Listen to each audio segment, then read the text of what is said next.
Bien-aimés dans le Christ, avez-vous déjà fait l'expérience d'être un étranger?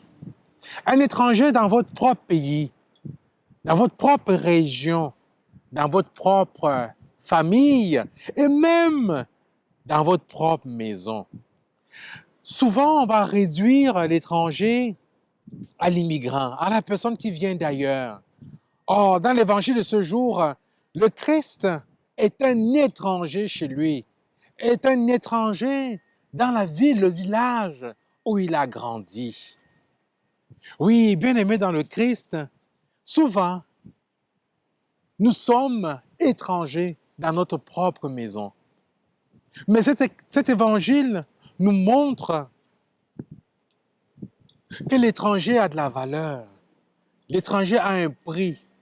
Ici, le Christ dit qu'il est un prophète qui n'est jamais accueilli et qui ne sera jamais accueilli chez lui.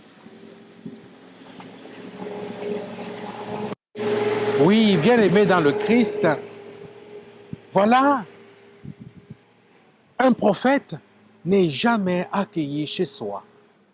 Il est considéré comme un étranger. Or, dans l'histoire biblique, le Seigneur s'est souvent servi de l'étranger pour passer un message, pour aller à la rencontre de son peuple.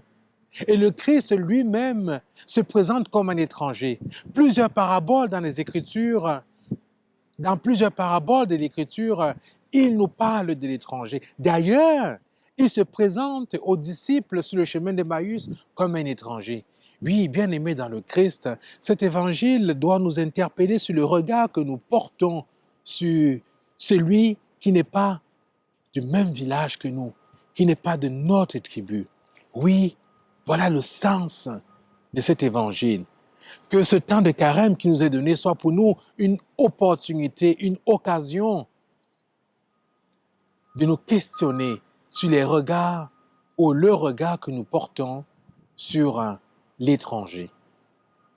Amen.